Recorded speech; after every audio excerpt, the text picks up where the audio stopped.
Barang yang tergolong dalam golongan jenis antara lain adalah barang yang tidak termasuk ke dalam barang kebutuhan pokok, barang yang hanya dikonsumsi oleh masyarakat tertentu, umumnya hanya dikonsumsi oleh masyarakat yang berpenghasilan tinggi, barang yang dikonsumsi untuk menunjukkan status, barang yang apabila dikonsumsi dapat merusak kesehatan dan moral masyarakat serta mengganggu ketertiban masyarakat.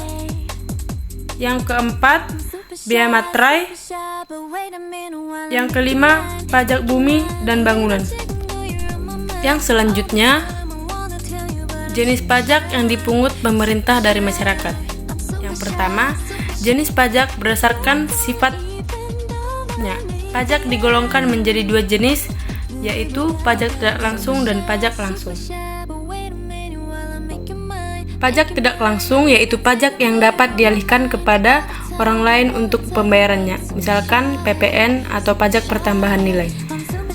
Pajak langsung yaitu pajak yang harus dipikul sendiri oleh wajib pajak dan tidak dapat dibebankan atau dilimpahkan kepada orang lain, misalnya PPh atau pajak penghasilan. Yang kedua, jenis pajak berdasarkan instansi pemungut berdasarkan instansi pemungutannya. Pajak digolongkan menjadi dua jenis, yaitu pajak daerah dan pajak negara. Pajak negara atau pajak pusat yaitu pajak yang dipungut oleh pemerintah pusat yang nantinya akan digunakan sebagai pembiayaan rumah tangga negara. Misal saja PPh, pajak penghasilan, PPN dan PPNB, pajak pertambahan nilai dan pajak penjualan atas barang mewah, serta biaya materai. Pajak daerah yaitu pajak yang dipungut oleh pemerintah daerah yang nantinya digunakan sebagai pembiayaan rumah tangga daerah. Yang ketiga, jenis pajak berdasarkan objek pajak dan subjek pajak. Berdasarkan objek dan subjeknya, pajak digolongkan menjadi dua jenis, yaitu pajak objektif dan pajak subjektif.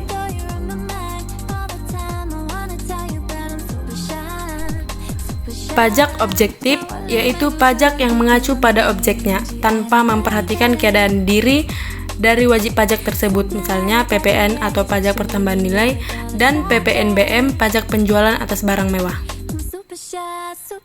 Pajak subjektif yaitu pajak yang merujuk atau berdasarkan pada subjeknya atau dalam artian akan disesuaikan dengan keadaan diri wajib pajak tersebut, misal saja PPh atau pajak penghasilan. Yang selanjutnya,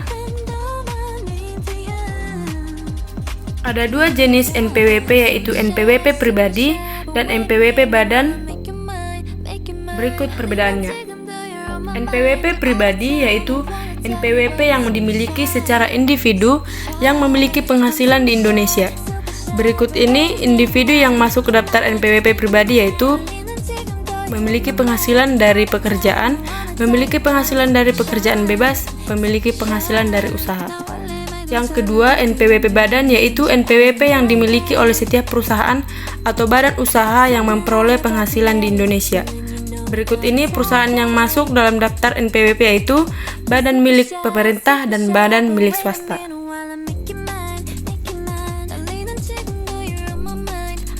Sekian dari apa yang saya jelaskan. Semoga materi perpajakan yang saya sampaikan ini dapat dimengerti oleh teman-teman semuanya. Jika ada salah kata pengucapan, saya mohon maaf. Sekian dan terima kasih.